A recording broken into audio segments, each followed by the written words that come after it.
Good morning. Can you hear me? Because I feel like I'm talking loud, but I'm not hearing, but you can hear me fine. In the back? Yes? Good. I will be quick today. Now I say that with tongue in cheek because I'm never quick. For questions, you can send an email, jkvlive@johnknox.com. Calls can be received at 386-456-1558. And then text messages, we're trying to remain, current, and we take text messages at 386-507-4236. Val, you all know Val. We want to go ahead, especially for new people. If you've been here for a while and you don't know about Val, I'm going to say, where have you been? Where have you been staying? Because we're concerned. We send out a village alert. It's a village alert line is what Val stands for. It's typically Shannon's voice. And what we want to make sure that you do is that we're going to give some instructions. We send out a Friday update. We will give you, hey, there's a water line on Trafford that's broken. We'll give you a variety of informational updates, severe weather, hurricanes. Now, that said, when you go ahead and we're in the middle of hurricane season, you have loved ones that are all over the country. They can go to our website, because what we do is we push out updates to our website. So if they're worried and concerned and they can't get in touch with you, that they will go ahead and they can go to the website, because we will push out updates to our website. Fair enough? Occupancy. Independent living is 82. What's occupied and sold is 86. Why do we talk about that? That's because people have reserved and put down a 10% deposit on a unit, and we can't sell that unit. So the issue is they haven't moved in. We do it just as a measure of kind of where we're at. The number that really counts is what's occupied. Cottages, 264 out of 299 for 88.3 with 7 additional deposits. Apartments, 62 out of 101. And we can talk about that later on. Villas, 69 out of 74. The important part there is there are 5 additional deposits. So the only villas that we have available are at Valencia Landing. Valencia Landing, 36 out of 52 for 69.3. We have 4 additional deposits. I have my Valencia Landing update in just a second here. Oakview Suites, 35 out of 49, and Majestic Oaks, 108 out of 120. We've worked very hard to develop a marketing plan for each of these levels of care to move our occupancy north. While we don't always go ahead and share in detail what our marketing plans are and what our events are, we do share those. We started sharing those with resident council. Why are we going to be careful in what we share with you? Well, we found out that our competitors now go to YouTube and listen to our chats. So we want to be really careful what we share and what we don't share. And it's not that I'm not going to be transparent. I'm going to be as transparent as I possibly can. But as far as strategy, we're going to be a little bit more careful and cognizant of who might be listening to some of our issues. Valencia Landing, the project that will never end, it seems like. It's 99% complete. Phase 7 is 100%. They're doing a final punch list. I had chatted with Bill this morning in regards to that. He went through phases 1 through 6 on units that have not been moved in. He did a punch list on those also. And the company is, every week they say, hey, we'll be out of here next week. We'll be out of here next week. We'll be out of here next week. We do have, so we're doing a final review punch list on phase 8. Also, we're removing debris. The landscaper is kind of doing some grading, doing some final sodding, and I'm told June 30th they will be out of here. But we are very diligent about any unit, and every unit we had, if there was an issue, we wanted to go back and we wanted to find it. And so we did a deep cleaning on units that were not moved into. And quite honestly, the housekeepers and the people that were cleaning found some issues. So we're going back and adding those to the punch list. Our fare, of course, would anybody's fares. Once the builder leaves, getting them back here is going to be like pulling teeth. It's going to be very, very difficult. part of this delay is, I'm going to tell you, is us being diligent and making sure we're dotting our I's and crossing our T's. And then as soon as we have our final landscaping survey from Orange City, they will give us our certificate of occupancy for phase 8. Meal credits. This is kind of where it can get long. Some of these things are repeat items. Some of them are brand new. The meal credit, everybody knows about the meal credit. I'm not going to go in time. I put this on here, so if you're a new resident and you want to go to our website and you want to look at the documents, you want to look at the presentation, you're certainly welcome to do so. So if I don't spend a lot of time on this, it's because we've talked about it ad nauseum for a while. Dining rooms. Everybody, we've talked about replacing the Crane's dish machine. I've got some feedback that some of you are quite honestly nervous about what happens if they close Crane's. Please don't be nervous. What we will do is, we found out that the delivery and the fabrication of that dish machine has been pushed back a little bit. So we're expecting a delivery sometime in September. Then we anticipate in September that we will begin that process. We will push out our plan of what is going to happen and what you can expect during the transition and the replacement of the dish machine. Please understand, it's a dish machine. While you may think, come on, it's a dish machine. How much does a dish machine cost? This is over a $200,000 project. It's pretty expansive. It's taking out an old dish machine, it's replacing floor, fixing walls, checking plumbing, reviewing electrical to make sure that we have everything the way it should be, and then it's installing a dish machine. So it's not easy or a cheap project. It's pretty detailed in a lot of particular areas. So please keep that in mind. We will push out our plan to you right around the 1st of August. Now, if it doesn't come out August 1st, please don't panic. But we will list out what you can expect from Crane's. If you're going to be going to a different dining room, what you can expect from that dining room also. So there's a lot of information. I'm going to ask you, just be patient, and as we work through the plan and we work through getting everything covered, we will release that information. Food software. If you've been to the grill, you've been to Valencia Landing, you've noticed that the servers have pads. They're actually tablets is what they are. They're Samsung tablets, and they can put your order in. That helps us better track what you consume. If you eat chicken piccata, it's chicken. We can track that it's chicken piccata. So while we've been kind of behind the 8 ball for a little while, we've also are implementing that same technology in the Crane's dining room. We anticipate that will be updated by July 1. I've seen the projects. I've seen the tablets come in because I just signed off on the expense yesterday for it. So I know that the tablets are in, but they have to get configured. They have to train some employees. So we will be moving to a tablet system for all our dining rooms. Fair enough? But to give them time to make sure they have all the Crane's menus in there, we say July 1. Library telephone extension.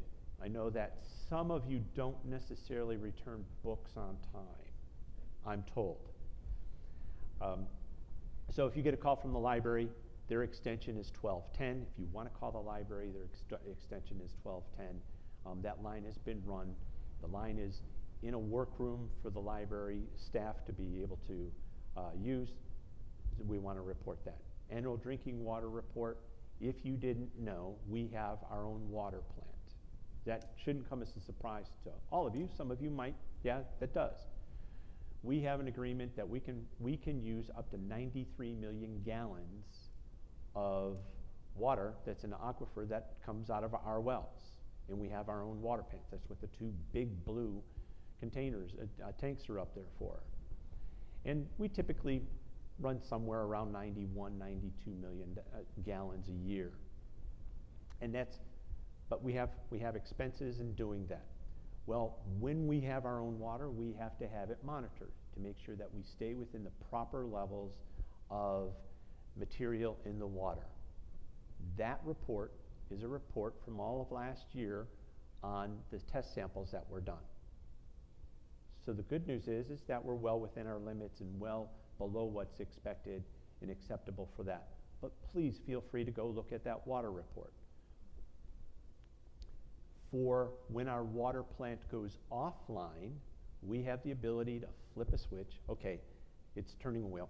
Turning off our water and allowing Orange City Water to go ahead and use Orange City Water. So there's no reason why any part of the community would not have access to water. FEMA, we continue to work for FEMA.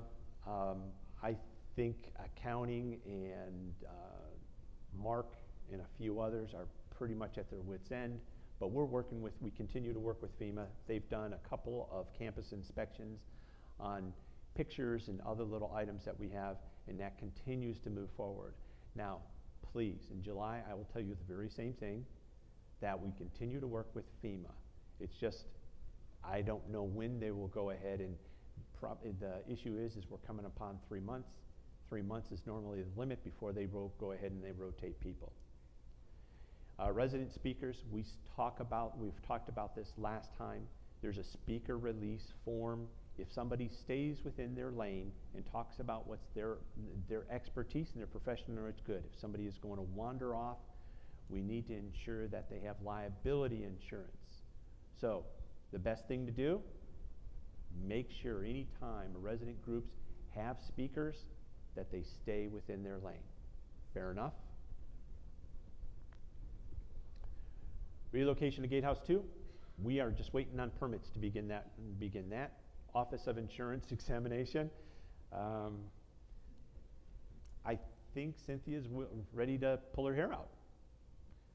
We gave our submission 30 days ago. They told us they'd get back to us in a week, and here it is 31 days later, and we're still waiting on them. They're busy, and there's new laws in Chapter 651 in regards to that, so I'm sure they're trying to balance some things out. Recycling programs. I was given a lead and a tip to talk to somebody. I have that meeting tomorrow in regards to recycling programs, so the future of our recycling programs. I want to make sure before we say we're going to stop doing anything or stop doing everything, we just have really good information. So I have that conference call, so that'll be a work in progress over the next month or two. Amanda Logan. For those that have used Amanda Logan, she's a wellness liaison. Thank you. For those of you who haven't, you might consider giving her a call. She's been busy. She's helped a number of people. No, you do not have to pay her. She's a John Knox Village employee. She was added for the benefit of helping you, not for you to pay her. She's not a separate contractor. She's an employee. I kind of find that funny because had we known we could have charged for it, we probably would have. I'm teasing. But please feel free to reach out to her. That's what she's there for. I was told there was such a need for her services and that service to help other residents in need and residents through difficult times with support groups and getting support systems in place. There was such a need. Then if it turns out she's not needed, what would you expect me to do? Use her. You've told me for years that there's the need. Please reach out to her, and she'll be happy to help you any way she can. A couple of things as we go through here. I go ahead and chat with a number of people. Hey, do you have anything for the chat? Do you have anything for the chat? One of them that came up was a durable power, the authorization forms. I chatted with Vicki. She said she got a tremendous response and had numerous authorization forms come in. That is, you signing to allow somebody else to have access to your particular unit. She said, thank you. She got a tremendous response. For those of you who have not responded, please take a minute to do so. With that, another issue came up, and that is durable power of attorney. Please understand, if you have a durable power of attorney and something happens to you, you pass, that durable power of attorney expires also. That makes it very, very difficult for that person to be able to take care of the business that you want them to take care of. So please go back. If that has not been told to you, don't trust me, Google it. Most states, a durable power of attorney expires on the death of the resident or the principal or whomever it may be. So please, if you didn't know that, please go back, look at your paperwork, make sure it's set up the way you want it set up.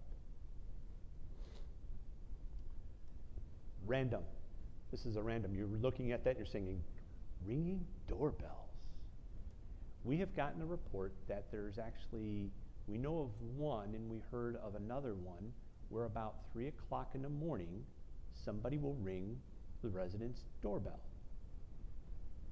Now, the unit's right off the main drag. It's not very far, but it's about 3 o'clock in the morning, somebody rings their doorbell. They call security. Security comes out, checks the area, can't find anything. I'm bringing it up because if that's happening to somebody else, we need to, and you're just, hey, we're ignoring it. We want to know. Now it is something very random, but I don't want it to say I didn't come back and it didn't raise a red flag and I didn't address it. If you have that going on, please let us know. It could be a variety.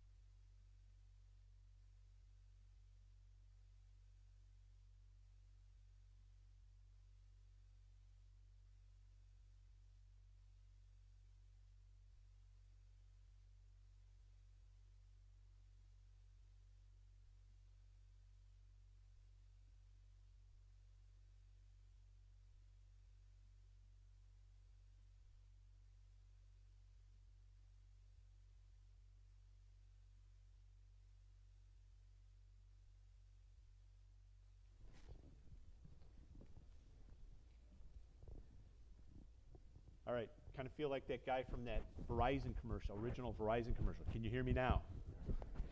Okay, thank you.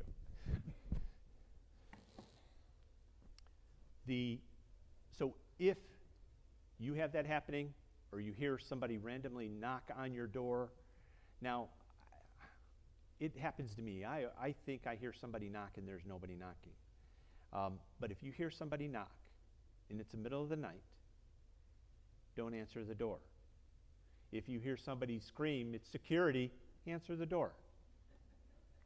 Okay, because they will announce themselves. I don't care who it is. If it's me coming to check on you in the middle of the night, I'm going to scream at you through the door to let you know you can hear my voice and that you can open the door. Do not open the door in the middle of the night unless you have called security or you know that somebody is coming. I bring this again, ringing doorbell, it happens, and it's happened, I think, about 3 or 4 different times. So I want to bring it up. We do know that we have found where there have been young adults that have gotten onto our campus. We found their place where they were sneaking on campus. We've taken care of that. But that may not stop them from trying to get back on.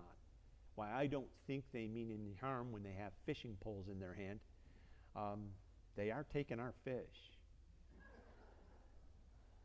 Okay. Roofing contractor. I'm going to refer to this as a roofing contractor, and I want to be very, very careful. I want to make sure that you know that the previous roofing contractor that we have settled. It was a mediation, and they came to an agreement with John Knox Village. Why am I not telling you, why am I being so secretive and you know more than I've already just told you? That's because anytime there's a mediation agreement, there is a confidentiality clause. We can't disclose various things.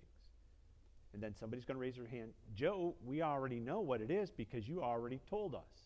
Well, yeah, because you asked me what that number was on our financial statements. So, if you were to go back and you check previous presentations, you may find that. However, there's now a confidentiality clause in place, and I want to make sure that we abide by that. Where are we at with the new roofing contractors? We are waiting for the attorneys to work out the agreement. We want to make sure this time that we are as thorough as we possibly can regarding the contract and the work to be done. So before we take up one shingle and put one nail back in, we want to make sure that everything is I's are dotted and T's are crossed. Fair enough? So bottom line there is a mediation agreement, there's a confidentiality clause, and I have to be very careful what I disclose. We still are offering a 10% discount on a few different cottages. See sales if you want. If you know somebody who's interested, and we're offering a 10% military discount on cottages. The board has permanently approved that discount. It does not go back retroactive, but the board did approve military discounts on cottages moving forward. Property insurance. I heard kind of a rumor in here somebody said, Joe, we don't have any coverage for the rest of the community. You have full coverage for Valencia Landing, but we don't have any coverage for the rest of the community. That's partly true. If it's a named storm, many insurance companies have excluded the named storm. However, it does not include other perils. Fire, disaster, some other issue is not included in that. And so we do have coverage for that. So should there be a windstorm and it's not named, it just kind of comes up out of nowhere, there's coverage. If there's a named storm, such as a hurricane, and even if a tornado is to spin off of that, there is not. But there are other peril coverage for that. We are not the only ones in that boat. I'm going to guess about half the state of Florida is in that very same boat. That I was talking with a community, they got a bid, their property, they wanted to get probably about half the coverage they had, their $100 million property, they wanted to get $50 million worth of coverage. For that $50 million of coverage would cost them $7.5 million. Yeah, that's what I thought, $7.5 million. I don't want to have to go to the board and look at trying to find ways to generate additional revenue to be able to pay that $7.5 million. So then with the coverage that you do have, you're going to be spending on coverage and potentially not doing that. We can take that $7.5 million and put it towards the disaster that we have. Because there is a 0.00001%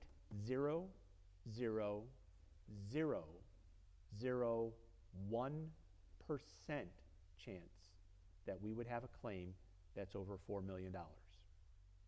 Can it happen? Yes, it could happen. But that's the probability of it happening. So we believe that we thought that it was money better spent, that we keep our money for that, and we look at the other way. So is part of that statement true? Yes, part of that statement is true, but it's not completely true. Orange City, our next meeting with Orange City is scheduled the week of July 3rd. I've been asked a lot about the fountain and Lake Fountain, and that's projected to be back in place on July 14th. I'm going to mispronounce this, and Nicole is going to have my head. Bilevenant booster. That clinic, they had a clinic yesterday. They gave 100 shots. She is doing another clinic she's projecting another clinic July 10th. She's going to go ahead and get 300 additional shots. I know that she told me that she currently has about 85 or 86 people signed up for that booster. We will post on the booster for sign up for that clinic, or if you want to do it in person, you can do it through resident services. So I believe the last booster that we offered was October. Everybody would be eligible for that, and it's supposed to cover the original version of COVID and the Omicron version. Yes, ma'am.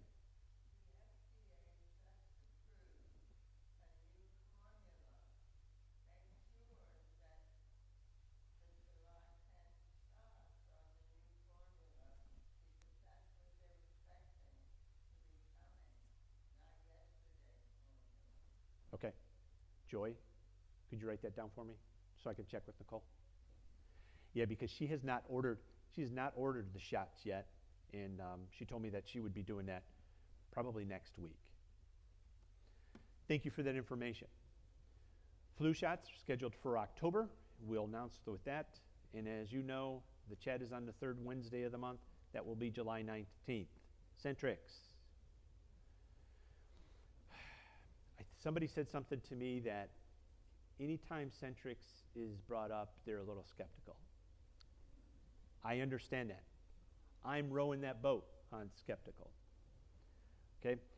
We've had them on campus, and they've been able to do a number of things. While they haven't resolved all the issues, we're hoping that we have many of the problems identified. Now, some of the problems were some of the connectors were bad. So they went back all the way to the beginning, and they went and checked cable. And apparently, somewhere along the line, cable got crushed. The fiber optic cable got crushed. It was still allowing a signal through, but not enough of the signal to get through. And while when they tested it, it may have tested okay, it's not performing the way they would have expected it to do. So I do know that there's one or two places where they do anticipate that they're going to replace some cable to replace the lines that have been damaged.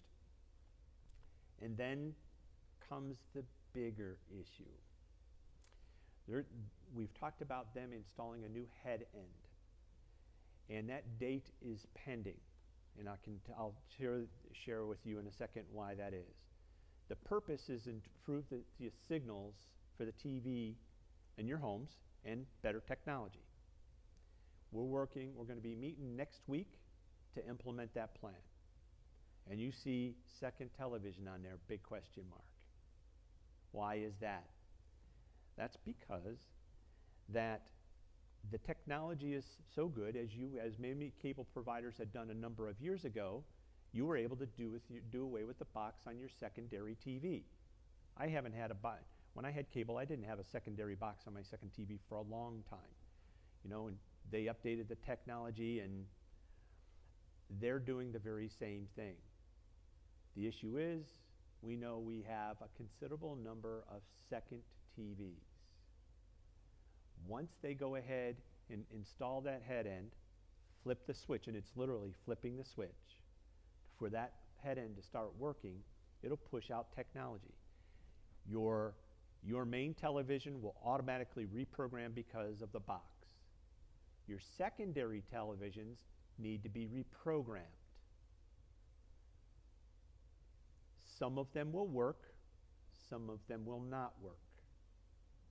We currently don't have a second box that carries the technology to make your secondary TV work.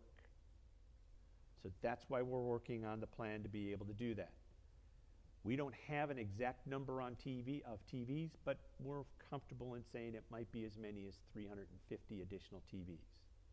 So while your main TV will work fabulously, your TV in your bedroom or your den or other places may not work at all.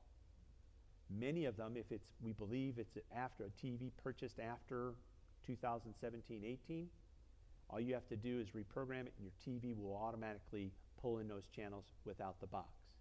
If you have a TV prior to that, you're probably going to need that little technology box. So we're trying to figure out how we go about which TV is which. Now, different technologies for different manufacturers. We don't know who all the manufacturers are. You can see why we're going to take this step by step. Fair enough? Yes, sir. How long is it going to take after they flip that switch to figure all this out? Well, that's a great question. We want to get an idea of which TVs will reprogram and which won't. So what the idea would be is we just have enough boxes for all the TVs, and we know we wouldn't need them. It would take I'm told it takes no more than an hour for a TV to automatically reprogram. However, not all residents are probably able to reprogram their TV by themselves. So that's putting out personnel to go into each and every home. And once we flip the switch, it's the same for everybody. We can't do this section and go hit this section and then do this section and do this section. So Centrix is going to have people on staff. We're going to have people on staff. We're going to probably pull some other people that we wouldn't normally see to go ahead and reprogram those TV as quickly as we can. So, ideal situation, 48, 72 hours that we would have it all, everything all reprogrammed. But we have to step through that. We have to see what that time frame looks like. Fair enough? Because if it does take an hour, it's going to be. Now, ideal case, it takes 15 minutes like we would expect. That's even better. So then we can do 4 per hour. Some of you will do it yourself and figure it out. Others of you will not. So, I wish I had a really better answer than that, but that's the reality. As we go through this and we play question and an answer, we have to walk through this step by step. Now, tongue in cheek, this is a good thing. Okay? All right, coffee whiffs. June, Cynthia, I know she just did the audit presentation. She's not going to do the audit presentation for her coffee with, so that's okay. She's going to do it on financial services. We've talked about a variety of things that she's going to put in her presentation. Nicole Vega, clinical services, will be in July. August will be Elvira. She'll give you kind of an idea of some of the things that HR does and how we handle certain things in regards to human resources. Mitch Skelton will be pharmacy services. In October will be Shannon Finley on the life care contract. You've all been through this. I've kind of talked about this, about ringing doorbells. You know, safety protocol, lock your doors. When you're not there, lock your doors. When you're there by yourself, lock your doors. Don't put a habit of putting your keys right by your door. Put it on a counter or wherever it may be. Please be smart in regards to that. If you witness somebody, and we have had a couple of reports, that people walking through the campus late at night. We've had security respond. They can't find anything. I'm not saying they weren't there, they just can't find anything. But if you see somebody who shouldn't be there, or you don't think should be there, please say something.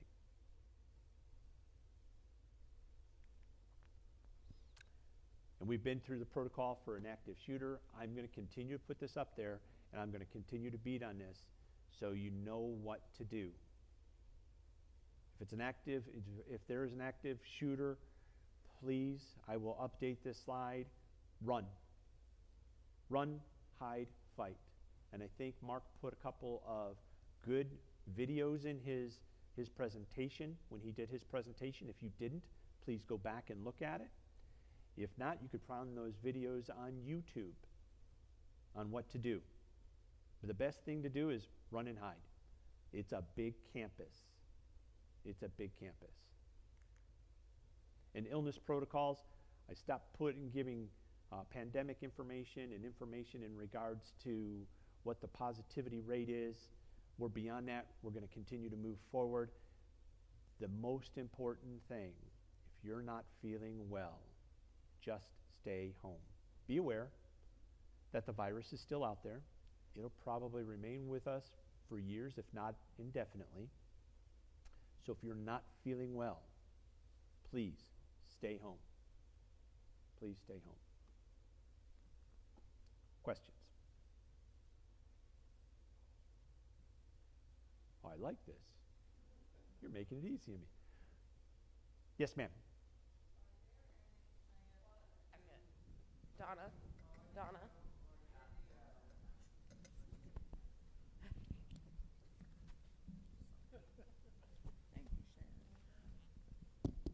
Are there any plans to have audio or video available in the fitness center so people can listen to music or watch TV while they're on a machine? Okay, the plan is yes, but right now what we've decided to do is we've decided to pick a channel and stay with the channel. I know we have people, somebody will ask to have it on a certain channel, somebody else walks it in and doesn't like that channel. So what we've done for now, until we get the rest of our Centrix issues resolved and ironed out, we've resolved to put that on just one channel. Ultimately, it would be, you'll be allowed to change the channel.